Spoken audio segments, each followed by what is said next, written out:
Welcome back to the Real News Network. It's Reality Asserts Itself. I'm Paul Jay. We're continuing our series of interviews with the General Secretary of the National Union of Metalworkers of South Africa, the largest union in South Africa, about 350,000 members, that has broken with the ANC and been expelled because of that from COSATU, the Trade Union Federation. And this is part 3, so if you haven't watched part 1 and 2, well, you probably should. So let's pick it up from here. So in the last year or so, especially since you were expelled from COSATU, you have been developing essentially a united front. You've been very involved in developing international contacts. So tell us a little bit about what this broad front is. You have, I think, some kind of preliminary committee to establish a united front, which sounds like you're heading towards participating in elections. I don't know if that's true, but that's part of my question. What's your vision for the next stage of things?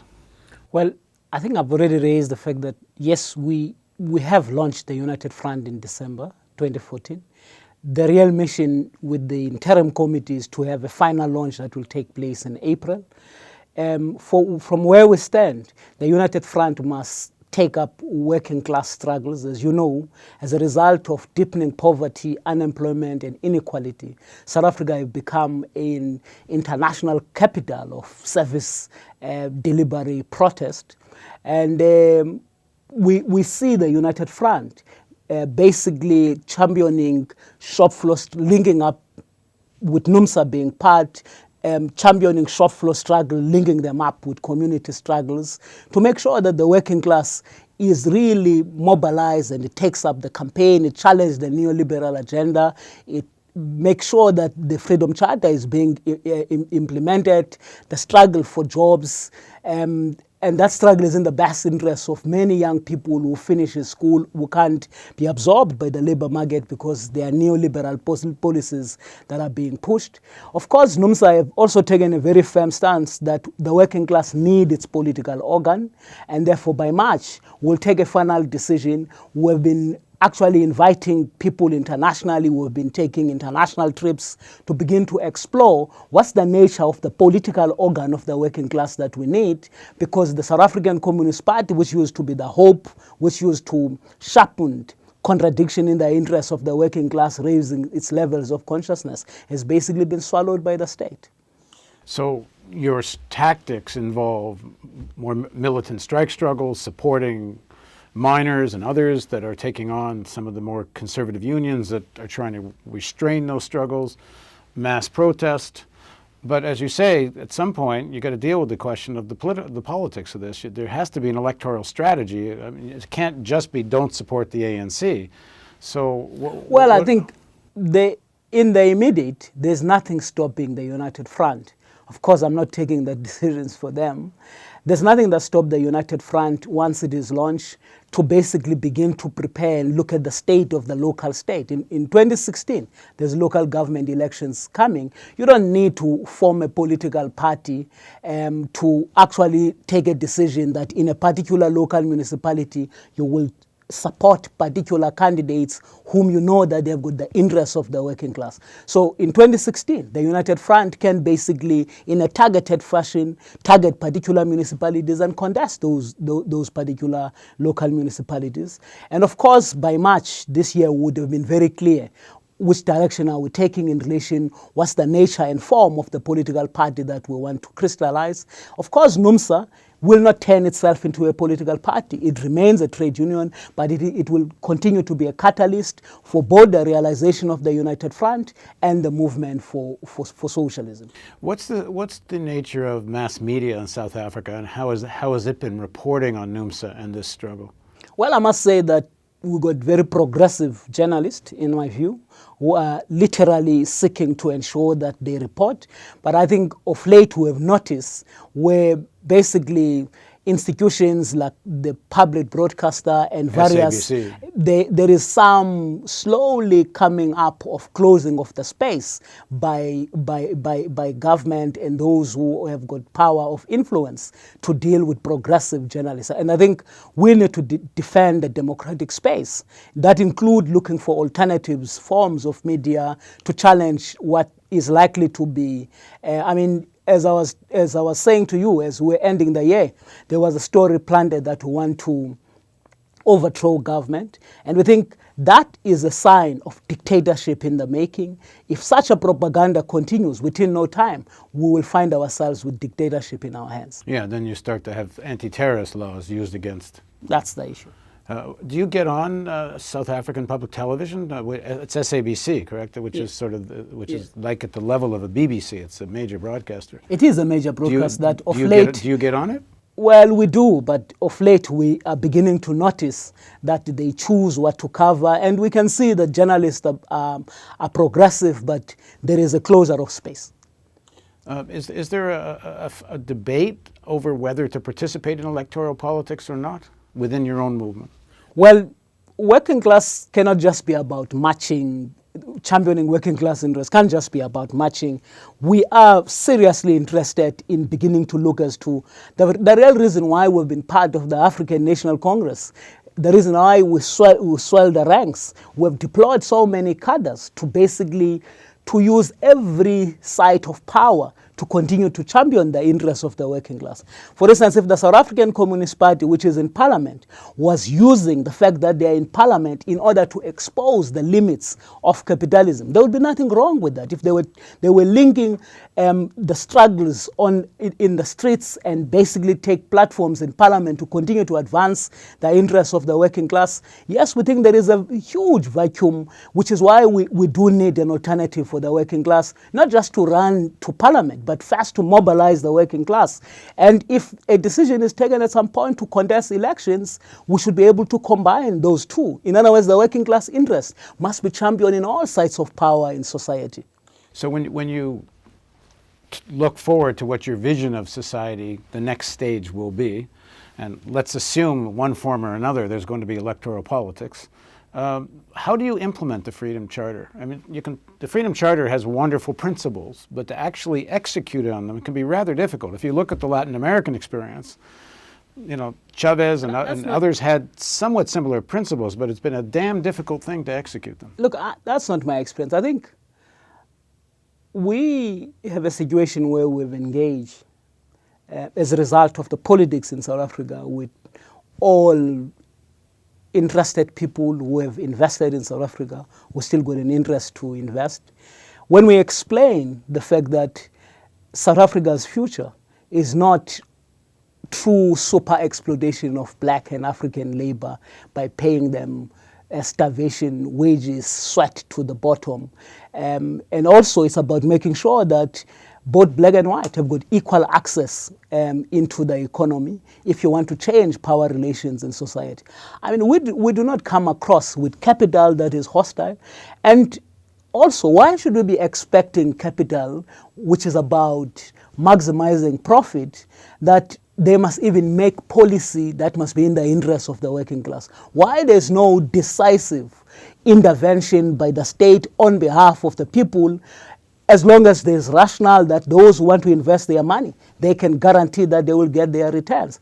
Look, we from where we're sitting, we think that there is no crisis in the implementation of the Freedom Charter, because everybody, both black and white, can understand that the doors of learning and culture must be open for everybody. The mineral wealth, banks and monopoly industries, why must they not be transferred to the ownership of the people? Well, okay. If you say everyone can understand, there's some people that currently own them may not understand. Okay, the first thing is that those minerals are our own national endowment, so we don't need to ask permission from anyone. Maybe you could begin to grapple with the banks, but just to take ownership of your minerals and to say, look, we will beneficiate them and you will embark on research and develop capacity to build industries and so forth.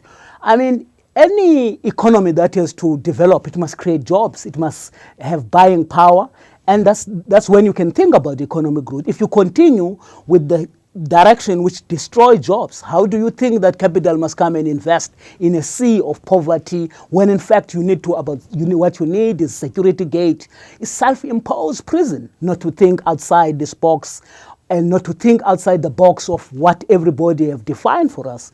And the scarecrow that if you nationalize, then you will be chasing investors. I mean, from where we stand, we don't think that investors are people who come from heaven. We think that these are the people who would have exploited workers anywhere else in the world, having made more money. They then decide, where do we deploy these resources? Of course, they will always want to move from high cost to low cost in order to satisfy their greed. So capital can be directed if there is a political will. Some of the people that you're going to terrify are vice chairman of the ANC. I mean, you have people, in government that have tremendous investment and tremendous wealth now in natural resources and some of the other areas you're talking about. To be honest, I don't expect Cyril Ramaphosa to approve nationalization. I think that is unthinkable, because basically he will be nationalizing his own interest if he were to do that. He's directly conflicted, which is why we think that the working class must organize itself as a class to champion class struggle. And I don't think these people need to approve that. And I think these are individuals who have been co-opted by capital to speak on their behalf to maintain the status quo. And I don't think that capital, because we will be taking that path, they would think that should threaten their own interest, because I think if the bulk of South Africans can have equal access to the economy, racism and all other social ills that are associated with the current status quo will fall away, and South Africa will be a better place for everybody to come and to invest. Now, let's say you win a national government sometime in the next 5-6 years. I don't know how long it would take. Where would you start? In terms of what would you do next? Look, I mean, those questions I wouldn't want to jump on, because we'll just be, already people are panicking just by this debate, and they also will not want to wake them up which municipality we will target if we would decide to do so. So yeah, it's a strategic question. Okay. What's the level of discussion and debate inside your union in terms of these kinds of issues? How much education goes on? How much are ordinary workers involved in the conversation? I think one of the resolutions that is not reported about, which workers took in the Special National Congress in 2013, was the adoption of a service charter. Workers don't join a union because the General Secretary is Irvin Jim, and they don't care about that. Workers join a union because that union can defend their gains, can improve their condition. In other words, there's no replacement for quality service for members. And delivering quality service is to master a nexus between workers in the shop floor and shop steward, who are the bedrock of our own organization. If there's one thing that we are deploying resources to, is to champion quality service to our members. And as a result, we have got an organization that is run on the basis of debate and discussion and democratic centralism. Once decisions are taken, they are binding to everybody in the organization. From where we are, despite all the attacks, we've got workers united as a rock behind their own decisions, including their own leadership. And we take comfort to that. And in terms of the shop floor, the struggles right now, where are you involved in any strike struggles right now? Like on that whole level of fight, what's going on? We will have negotiations. Again, last year we had the strike in the engineering sector, which lasted for more than 3 weeks. We want to review long strikes. So we hope capital can wake up that in 2016, they must know that there's another round of negotiations.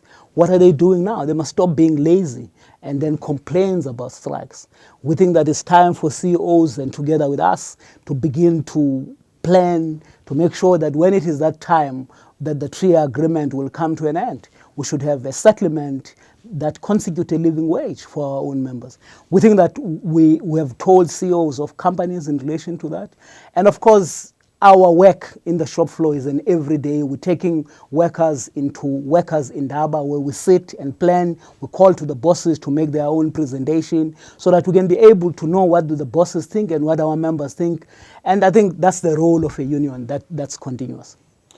You're not shy about saying that your vision for South Africa in the future is a socialist South Africa. Well, socialism is the future. Capitalism has no solutions for problems that confront humanity. We're very clear about that. So what is that?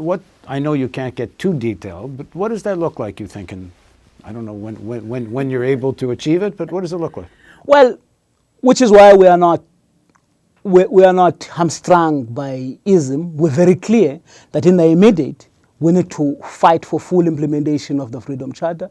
But I mean, basically, we think that those who produces wealth should be able, I mean, the contradiction in society is about who own and control the social surplus. The reality of the situation, if a worker works 7.5 hours on a day, within 1.5 hours, and the capitalism is paid what is due to him. The rest of other hours are given free to the bosses. That's what we call labor surplus value. And that's exploitation. In our view, we need to end exploitation. That should be the end game. In our view is that the social surplus that the working class produces must be redistributed among those who work it, and in the best interests of society and to advance humanity rather than to advance greed. Of course, you can't build socialism in one country. The reason why we continue to promote worker-to-worker conduct, union-to-union conduct, is to appreciate that we need to be internationalistic in character in championing those particular struggles. All right, well, thanks for joining us. Thank you very much. And thank you for joining us on Reality Asserts Itself on the Real News Network.